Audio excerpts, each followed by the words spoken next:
지난주 같이 말씀 나눴던 부분은 솔로몬이 이제 수많은 은금을 갖고 또 병과 마병을 모았지만 그것을 위해서 어떤 가난한 사람이나 연약한 사람들을 돌보진 않았고 또 자기만을 위해서 그것을 쌓아놓다가 결국 이제 하나씩 하나씩 결국 무너져가는 모습을 우리가 발견하게 됩니다. 또 백성들에게는 또 여러 가지 성읍을 짓고 또 계속해서 건축을 하고 또 세금을 걷어들임으로 해서 백성들의 어깨가 점점 무거워졌던 모습을 보게 됩니다. 그러니까 우리가 지금까지 살펴봤던 모습들을 보면 아무리 그 모든 과정 속에 나라는 번성하고 또 명성은 높아졌는지는 모르겠지만 이 모든 과정은 우리 지난주 살펴본 신명기 말씀처럼 하나님이 명하셨던 그 말씀을 어기고 만들어 간 부분이기 때문에 이것은 모두 다가 이미 실패자라는 것을 우리가 알 수 있다라는 거죠. 자, 우리가 오늘 읽은 본문의 말씀은 이 타락의 조짐을 보이던 이 솔로몬이 어떻게 타락하게 되었는가를 이제 구체적으로 기록해 주고 있습니다. 먼저 1절 말씀에 보면 이 솔로몬이 타락하게 되었던 부분은 다른 것이 아니라 앞에 살펴봤던 은금을 많이 갖지 말아라. 그리고 또 말들을 많이 갖지 말고 특별히 말을 갖기 위해서 애굽으로 내려가지 말라까지도 얘기했는데 애굽에 내려갔고 또 이곳저곳에서 말을 좋은 말이 있다 면 그것들을 사기 위해서 온갖 나라를 가졌던 찾아갔던 그래서 이 모든 것을 어겼는데 그중에 하나가 이제 오늘 본문에 나오는 여인을 많이 같이 두지 말라라는 부분이었습니다. 자, 1절 말씀해 보니까 솔로몬 왕이 바로 딸 외에 이방의 많은 여인을 사랑하였으니 자 여기 보면 바로의 딸 외에라고 돼 있죠. 여러분 바로의 딸을 언제 아내로 맞아들입니까? 제가 아마 요거는 그냥 살짝 건너뛰어 버려서 아마 여러분들이 잘 모르실 수도 있는데 언제 이 바로의 딸을 아내로 맞아들입니까? 솔로몬이 처음에 이제 나라가 왕으로 등장을 하게 되어지고 솔로몬이 이제 지혜를 얻게 됩니다. 그리고 수많은 사람들이 조공을 바쳐요. 심지어는 이 바로의 딸이 솔로몬에게 아내로 줬다라는 얘기는 이 솔로몬이 심지어 애굽까지도 그렇게 장악을 하고 애굽까지도 자기가 자주지할 수 있는 그런 막강한 권력을 가졌다는 부분인데 사실은 이 솔로몬이 바로의 딸을 얻게 된 게 3장 1절에 나옵니다. 그러니까 아직 왕이 되자마자 제일 먼저 한 게 뭐냐면 이 애굽에 그 딸을 데려와 정략 결혼을 하게 된 거죠. 그만큼 솔로몬의 이 나라가 그만큼 모든 나라를 다 통치하고 있음을 상징적으로 보여주는데 자 오늘 다시 와서는 그전까지는 이 솔로몬이 바로의 딸을 취한 것에 대해서 일체 뭐 토를 달지 않습니다. 이게 뭐 범죄했다든지 뭐 죄를 졌다든지 왜 네가 이방인을 택했느냐 이 얘기 나오지 않아요. 그것은 그냥 단순하게 모든 나라를 통치했다라는 부분에서 이게 나오지만 이제 오늘 본문에 와서는 그것도 문제라는 걸 이제 지적하는 거죠. 그러니까 바로의 딸 외에 이방의 많은 여인을 사랑하였으니 곧 모압과 암몬과 에돔과 시돈과 헷 여인이라. 여러분 이게 솔로몬이 몰랐을까요? 몰라서 이렇게 한 게 아니라는 거예요. 사실 우리가 계속 지금 신명기 말씀을 계속 얘기하지만 신명기에 일찍 왕이 되려는 사 은금 갖지 말고 말 많이 갖지 말고 여인을 많이 두지 말라라고 얘기를 했는데 자 찾지는 않겠죠. 제가 읽겠습니다. 신명기 17장 17절 18절 19절 이렇게 얘기를 해요.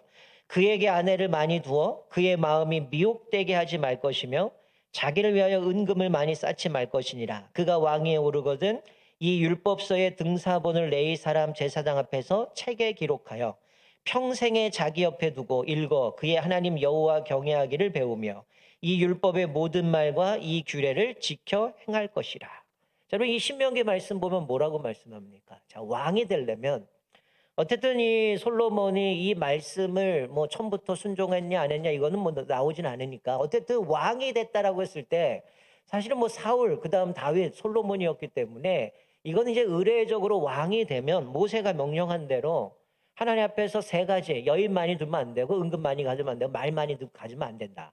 이게 다 하나님을 저버릴 수 있는 부분인데 특별히 왕이 되거나 이 금지한 명령을 등사본 복사본을 만들어서 제사장 앞에서 책으로 그것을 기록하고 평생 자기가 그것을 끼고 그 말씀을 지키고 살아가도록 주신 게 왕으로서의 처음 가져야 되는 자세거든요. 그러니까 이 솔로몬이 왕이 됐을 때 이 말씀을 몰랐다? 이거는 불가능합니다. 마치 미국이 대통령을 세우면 늘 취임할 때 성경책 위에다 손을 얹고 취임하면서 하나님 앞에 서원을 하는 것처럼 이 다윗 이후에 솔로몬이 왕이 돼서 등극할 때는 분명히 이 절차를 밟았을 거라는 거죠. 하나님이 왕이 됐을 때 절대로 하지 말아야 되고 여인 많이 두지 말아라. 은금 많이 갖지 말아라. 말을 많이 갖지 말아라. 이거는 분명히 하나님보다 어떤 군사력이나 돈을 의지할 수 있기 때문에 갖지 말라고 얘기를 하는데, 특별히 17장 17절에 신명기 뭐 이렇게 말씀해요. 이 여인을 많이 두지 말라라고 하는 건 그에게 아내를 많이 두어 그의 마음이 미혹되게 하지 말 것이며 라고 분명히 말씀합니다. 그러니까 아내가 많으면 어떻게 된다는 거야? 그 마음이 미혹된다라고 얘기를 하는 거예요.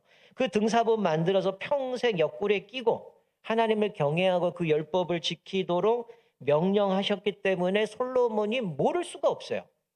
그리고 우리가 뭐 앞부분에 살짝 얘기했지만 4장 32절에 열왕기상 보면 솔로몬이 지혜를 받고 나서 하나님이 이렇게 지혜가 많이 해서 하나님이 이런 것을 주셨다라면서 그때 뭐라고 해야 되나? 솔로몬이 기록한 잠언이 3,000가지. 그리고 그가 노래를 적었는데 그게 1,005편이다. 이렇게 4장 32절에 분명히 기록합니다. 그러니까 우리에게 지금 갖고 있는 잠언은 우리가 32장까지 중에도 물론 그것은 다윗도 있고 또 아굴도 있고 조금씩 있긴 하지만 대부분이 이제 솔로몬이 기록을 했지만 그게 다가 아니라는 거예요. 그런데 이 모든 것에도 어떻습니까? 사실은 솔로몬이 이 부분에 대해서 이미 알고 그가 금지해 놓은 부분이 있어요. 찾지는 않겠지만 잠언 5장 20절부터 이런 얘기를 해요. 내 아들아 어찌하여 음녀를 연모하겠으며 어찌하여 이방 계집의 가슴을 안겠느냐. 대저 사람의 길은 여호와의 눈앞에 있나니 그가 그 사람의 모든 길을 평탄하게 하시느니라. 악인은 자기의 악에 걸리며 그 죄의 줄에 매이나니 그는 훈계를 받지 아니함으로 말미암아 죽겠고 심히 미련함으로 말미암아 혼미하게 되느니라. 자, 그가 쓴 잠언에 뭐라고? 어떻게 여인을 품을 수 있겠느냐? 어떻게 이 여인을 음녀를 연모할 수 있겠느냐? 대저 사람에게는 여호와 눈앞에 있나니. 하나님 우리를 다 보고 계신다는 거예요. 그러니까 그 훈계를 받지 아니함으로 말미암아 죽겠고라고 얘기를 합니다. 자기가 기록했어요. 하나님 말씀 순종하지 않고 여인을 많이 사랑하고 이방 여인을 품게 되면 결국 그것을 통해서 죽을 것이다.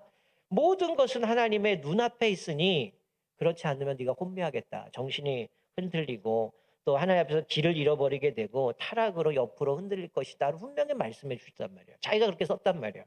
근데 지금 솔로몬의 모습은 사실은 하나님이 주신 지혜를 가지고 이 이치는 알았는지는 모르지만 그 모습에 실천하는 모습은 없었다라는 겁니다. 사실 어떻습니까? 자기 아버지 다윗만 해도 어때요? 아내가 많았죠? 그것 때문에 어떻습니까? 자기가 자라면서 형제들 가운데 끊임없는 전쟁을 치르게 되고 비극을 맞게 되고 자기가 왕이 되면서 아도니아 같은 경우는 그 갈등을 겪었기 때문에 이제 그를 죽이기도 하지만 이 모든 것 가운데 여인이 많았던 부작용으로 인해서 사실은 어떻게 보면 다윗이 그 가문이 콩가루 집안이 돼버리는 거거든요. 나중에 형제들 싸우고 막 이러면서 문제가 되는 거거든요. 그런데 또다시 이 솔로몬이 왕이 돼서 자기가 그 나라를 다스리는데 물론 이게 이제 정략적인 결혼으로 진행되지만 분명히 성경은 명령대로 말씀대로 금했단 말이죠. 그런데 내 마음이 미혹되지 않게 하기 위함이다라고 얘기하지만 어떻습니까? 솔로몬이 이 말씀을 무시하기 시작한다는 거죠. 자, 2절 말씀을 보면 분명히 뭐라고 말씀? 그들과 서로 통혼하지 말아라. 그들이 반드시 너희 마음을 돌려 그들의 신들을 따르게 하리라 하셨으나 어떻게 해요? 솔로몬은 그들을 사랑하였다. 말씀보다 그 여인을 더 사랑했다는 거예요. 자기 감정대로 정욕대로 그들을 사랑하게 되었다는 거죠. 이게 한둘이 아니에요. 이 3절에 보면 뭐라고 얘기합니까? 후궁이 700명, 첩이 300명이라고 얘기하죠. 그 여인들의 왕의 마음을 돌아서게 했더라라고 말씀합니다. 그대로 되는 거죠. 여인을 많이 들면 그들 때문에 네 마음에 미혹하게 될 건데 이제 후궁은 700명, 첩이 300명이 되니까 여인들이 이 왕의 마음을 돌아서게 했다라고 얘기를 해요. 그래서 4절에 보면 나이가 많을 때 그의 마음을 돌려 다른 신들을 따르게 하였으므로 왕의 마음이 그의 아버지 다윗의 마음과 같이 아니하여 그의 하나님 여호와 앞에 온전하지 못하였으니라고 얘기를 합니다. 여러분 사랑하는 성도, 우리는 이 하나님께부터 멀어지게 하는 모든 것들을 다 제어버리셔야 된다는 거죠. 오늘 본문에는 비단 여인만이 아니겠죠. 그것이 자녀일 수도 있고요. 때로는 돈일 수도 있고요. 사람일 수도 있고요. 명예일 수도 있고요. 쾌락일 수도 있고 때로는 내가 추구하는 즐거움, 심지어는 게으름까지 모든 것이 다 여기 포함될 겁니다. 하나님께 집중하지 못하게 되어지는 그 무엇인가가 나를 끊임없이 괴롭히고 그것을 통해 하나님의 말씀을 떠나버리게 만든다면 그게 뭐예요? 우리가 주일날 살펴보는 그게 선악과 아니겠습니까? 하나님의 말씀에 순종하지 않는다. 사실 하나님이 우리 인간을 만드셔서 어떻게 해요? 하나님께 집중하고 하나님의 통치에 순종하도록 만드셨는데 내가 하나님의 통치를 거부한다는 얘기 뭡니까? 내가 이제부터 당신 거부하겠습니다. 내 삶은 내가 마음대로 해서 이게 선악과 아닙니까? 이거 따먹으면 나도 하나님처럼 눈이 밝아서 내가 하고 싶은 데 마음대로 할 수 있는데 굳이 내가 통치받을 수 있나? 이 생각 아니겠어요? 그러니까 내가 이 추구한 하나님과의 관계에서 멀어지게 되어지는 그 무엇이 있다면 그것이 선악과라는 거야. 그거를 우리를 떨어버리라고 말씀하고 있는 겁니다. 여러분 지금 나에게 하나님과 관계를 계속해서 괴롭히고 방해하고 있는 그 무엇은 무엇입니까? 아마 여러분 스스로가 아실 거예요. 나에게서 가장 약한 게 뭘까? 이것 때문에 하나님을 찾아가지 못하고 하나님 앞에 집중하지 못하고 기도하지 못하게 하고 말씀 보지 못하게 하고 찬양하지 못하게 하고 하는 것이 무엇인가? 그거를 버리라고 말씀해 주고 있는 거죠. 자, 오늘 본문 말씀에 보면 솔로몬이 몰라서 못 버린 게 아닙니다. 알면서도 못 버렸던 게 아니라 안 버린 겁니다. 자, 1절에 보면 모함, 암몬, 에돔, 시돈, 헷 여인을 사랑하게 되죠. 그리고 나때 5절에 어떻게 합니까? 그들의 신 시돈의 아스다롯, 암몬의 밀곰을 섬기게 돼요. 7절에 보니까 그모스와 몰록을 위해 예루살렘 앞에 산에다가 산당을 짓습니다. 그리고 8절에 보니까 이방 여인들을 위해 그와 같이 각종 산당을 세워서 그들이 자기들의 신에게 분향하고 제사하게 했다라는 거죠. 자, 처음부터 한 게 아니죠. 처음에 여인을 사랑했어요. 그러다 시간이 지나니까 여인들이 섬겼던 신을 섬기게 만듭니다. 이제는 작정하고 예루살렘 산 맞은편 산에다가 산당을 세우는데 이방 여인들을 위해서 그와 같이. 그러니까 자기가 결혼한 아까 전에 보니까 1000명이니까 얼마나 많은 나라겠습니까? 수많은 나라의 신들이 그대로 유입돼서 산당이 우후죽순 생기는 거죠. 그러니까 쉽게 보면 아버지 다윗 때 무너뜨렸던 산당을 이 아들이 다시 다 복귀시켜 놓은 겁니다. 산마다 이방 여인들을 사랑했기 때문에 그 여인마다 다 세워가게 되는 거죠. 어쩌면 이럴 수도 있어요. 내 의지로 지금은 야 내가 뭐 이것 때문에 내가 아버지한테 들은 것도 있고 율법이 얘기하는 것도 있고 하나님 앞에서 이렇게 섬기면 내 왕위가 길어질 거라고 얘기했는데 내가 뭐 이것 때문에 내가 이거 무너지겠나? 아, 난 절대 안 그럴 거야. 웃기지 마. 나는 절대 안 할 거야. 아마 이런 마음으로 시작했는지 모르겠지만 사실 여러분 인간은 내 의지나 내 욕망을 제어할 수 있는 힘이 없습니다. 그래서 칼빈은 우린 전적 부패했다고 얘기를 하는 거죠. 우리는 내가 나름대로 뭔가를 마음대로 내 삶을 컨트롤할 수 있다라고 얘기하지만 우리가 생각하는 것보다 우리는 너무나 연약하다는 거예요. 쉽게 무너지고요. 쉽게 포기하게 되고요. 쉽게 내가 계획한 것들이 뜻을 이루지 못할 때가 많다라는 거죠. 여러분 4절에 보니까 나이가 들어서라고 얘기를 합니다. 여러분 나이가 들어서라는 얘기는 물론 이 솔로몬이 40년을 왕위를 하지만 이 기간에 가면 갈수록 어때지는 거예요? 나이가 들어가면 내 의지대로 안 되잖아요. 결국은 처음에는 여인을 볼 때마다 어떤 생각이 들었을까요? 처음에는 이 여인을 취하면서 죄책감도 들었겠죠. 아, 내가 이거 이래 해도 되나? 이거 분명히 하나님 금하셨는데 이러면 안 되는데 한 명은 그냥 할 수 있겠죠. 떨리는 마음에. 그리고 나서 이제 여인을 한 명씩 한 명씩 정략 결혼하면서 어떤 생각이 들어요? 아, 나라는 든든하고 이 나라는 우리나라에 쳐들어오지 않겠네. 이런 생각에 하나씩 하나씩 하다 보니까 어떻게 하나님과 우상신을 겸해서 섬기다가 나중에는 어떻게 되는 겁니까? 포기하기 시작하는 겁니다. 나이가 들어가니까 안 되는 겁니다. 그러니까 더 이상은 안 되니까 어떻게 해요? 이제 왕비들을 쫓아서 하나님을 섬기는 게 아니라 그 신들을 섬기는 모습을 보게 되는 거죠. 여러분 예전에 아마 들어보셨을 거예요. 한때 지금 뭐 몇 년 전이 코로나 때문에 저도 좀 기억이 안 나지만 성범죄 한참 막 퍼졌을 때 그루밍이라는 얘기가 나오잖아요. 길들여진다라는 얘기가 있잖아요. 어쩌면 솔로몬이 그랬다는 거예요. 첫 바로의 딸을 아내로 맞아들이고 거기서부터 시작을 해서 어떻게 된가 서서히 잠식되어져 가는 겁니다. 우리가 옛날에 뭐 학교 다닐 때 그런 실험 해보셨는지 모르겠지만 개구리 잡아다가 서서히 물을 가열하면 개구리가 처음에는 막 수영을 하다가 어떻게 돼요? 자기가 익어가는지도 모르는 것처럼 이 솔로몬이 처음에 바로의 딸 데리고 왔을 때 야 이것 때문에 어떡할까 사람들이 볼 때는 야 애굽은 웬만해서 그렇게 안 주거든요. 근데 그 딸을 나한테 줬다는 얘기는 이 애굽이 이미 우리 밑에 있다라는 생각에 아 우리가 이렇게 막강한 나라가 됐어 자부심이 있었지 모르겠어요. 근데 그게 시작이 돼서 어떻게 합니까? 하나 하나하나 그렇게 해서 아내를 모은 게 1,000명이 된 거죠. 근데 아내만 온 게 아니라 뭐예요? 그들의 문화, 신, 그리고 산당 이러면서 모든 게 다 무너져 가는 모습을 보게 되는데 처음엔 고민했을 거예요. 그다음은 같이 하나님과 우상을 섬겼을 거고요. 나중에는 어떻게 된가 6절에 보니까 솔로몬이 악을 행했다고 얘기합니다.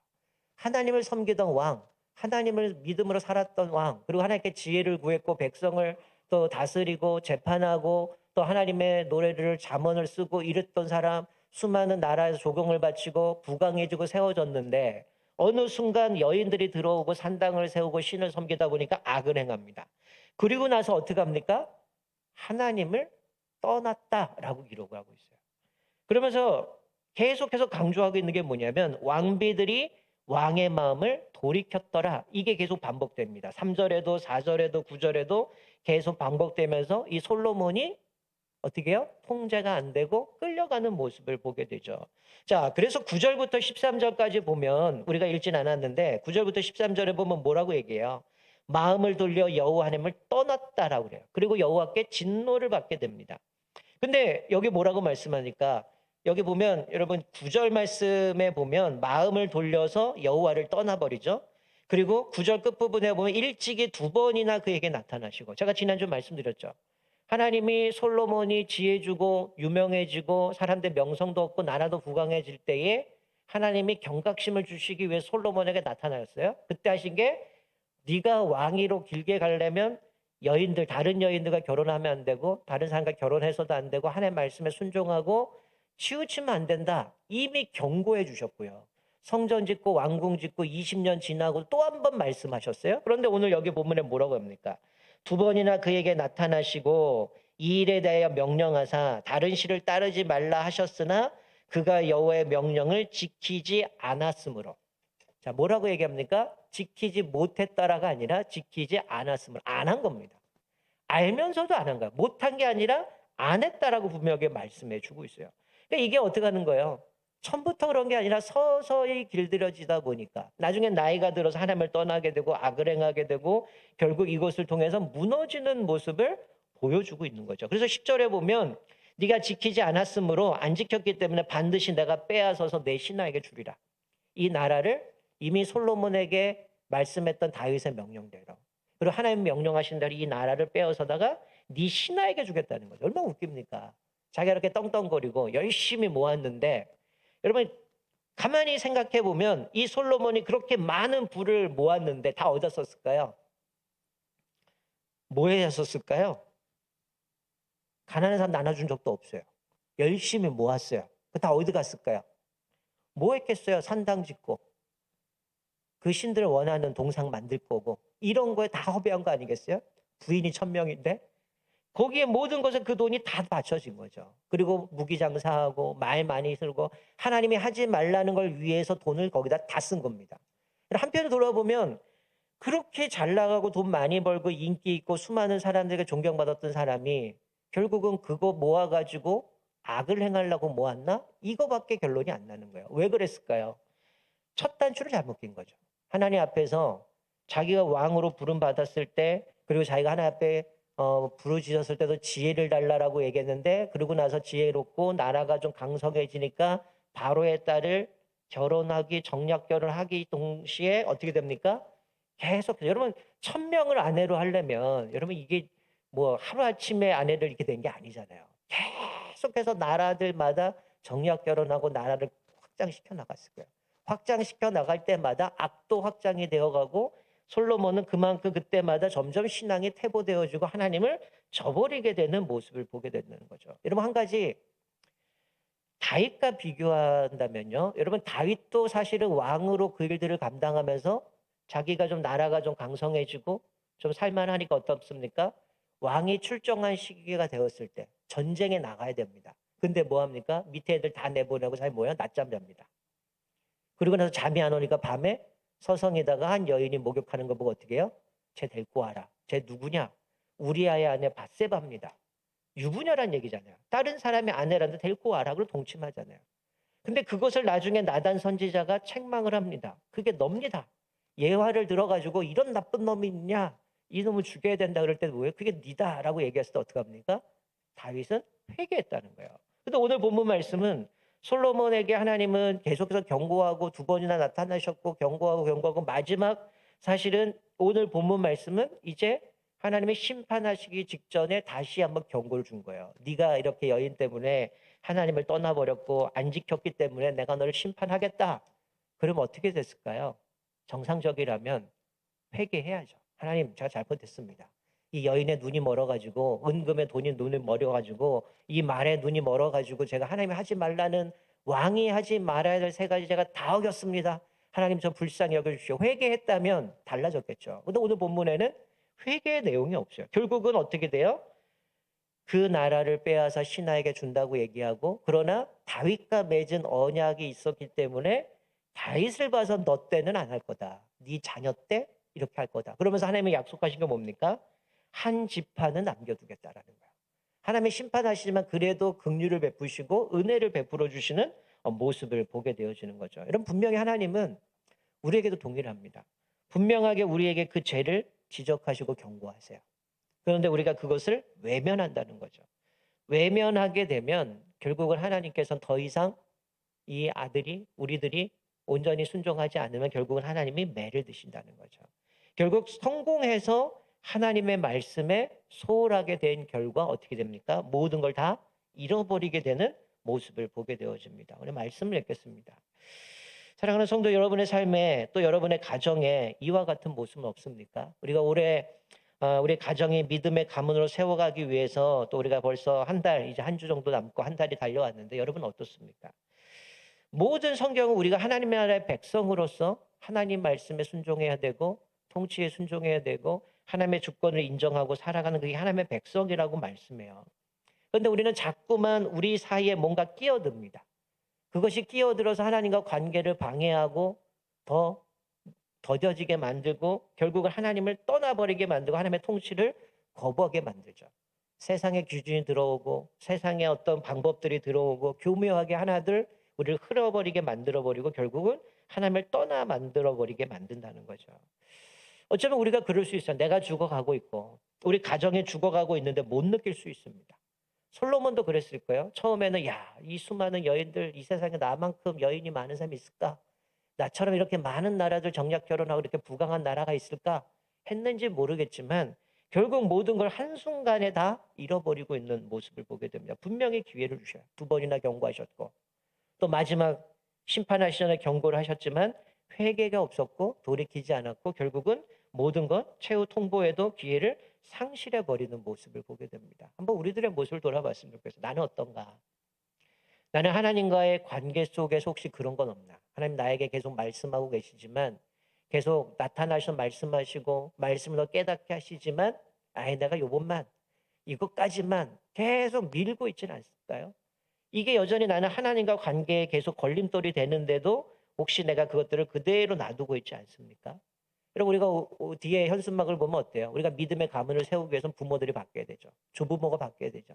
영적 리더가 돼야 가정을 세워갈 수 있습니다. 부모가 믿음으로 세워가지 않는데 어떻게 자녀들을 믿음의 가문으로 세워갈 수 있겠어요? 나부터 바꿔야 된다는 거예요. 그리고 우리 자녀들 그 부모를 보고 아 우리 부모가 옛날엔 저랬는데 야 우리 부모가 달라졌구나. 내가 우리 부모처럼 나도 바뀌어야겠구나. 우리 부모님의 신앙을 따라서 이 부모님의 신앙대로 말씀을 살아가면 어떻게 될까요? 자녀도 따라가게 돼 있다는 거예요. 우리 부모가 일치하니까 신앙과 삶이 일치되니까 아무리 솔로몬의 잠언 많이 만들어도 그 삶이 뒷받쳐주지 않으면 누가 따라가겠습니까? 결국 무너지게 된다는 거죠. 하나님과 우리 사이에 방해하고 있는 그 모든 요소들을 오늘 본문의 말씀을 통해서 깨닫는 것들 그것들을 버려야 되는 거죠. 우선순위를 망가뜨리는 그 요소가 있던 것들을 제거해야 됨을 말씀해 주고 있습니다. 우리가 그것들을 과감하게 결단해서 버려야지만 우리 가정이 바뀔 수 있고 내가 바뀔 수 있고 또 우리 공동체가 바뀔 수 있음을 우리가 깨닫게 되어집니다. 우리 모두가 이 하나님의 경고하실 때 온전하게 또 즉시 내가 결단하고 또 주님 앞에서 하나님과 관계를 방해하는 그 모든 것들을 버릴 때 오늘 본문 말씀에 보면 솔로몬이 다윗과 같이 하나님께 온전한 마음으로 드리지 못했다라고 얘기합니다. 이 온전한 마음이 뭘까요? 결국 하나님이 우리에게 말씀하실 때 회개하는 사람이죠. 하나님이 깨닫게 하실 때 말씀을 통해서 우리에게 말씀하시고 깨닫게 하실 때 회개하고 돌이키는 사람 그런 사람이 온전한 삶일 거예요. 다윗이 그랬거든요. 그처럼 우리도 비록 우리의 삶이 어떻든 간에 오늘 말씀을 기억하면서 하나님과 우리 사이의 걸림돌이 뭔가, 방해하는 것들이 뭔가, 또 하나님이 나에게 그것이 죄라고 말씀한다면 즉각적으로 우리가 주님 앞에 회개하고 온전한 마음으로 주님 앞에 나아갈 때 우리가 오래 기도하는 것처럼 우리 가정이 바로 세워갈 수 있고요. 교회가 바로 세워갈 수 있고요. 더 나아가 한국 교회와 이 민족이 다시금 회복될 줄 믿습니다. 우리가 오늘 말씀 기억하면서 하나님이 세우신 이 아름다운 가정 또 믿음의 가문을 이루기 위해서 또 우리가 온전히 주님 앞에 주의 말씀에 순종함으로 인하여서 올 한 해 주님이 주시는 그 능력 가운데에 또 하나님이 주신 그 복을 누리며 살아가면서 우리 가정이 세워지고 내 자신이 세워져서 정말 하나님께만 온전히 기쁨이 되고 하나님께만 온전한 또 경배와 찬양과 감사와 드리며 살아가는 저와 여러분 되시기를 주님의 이름으로 축원드립니다. 아멘.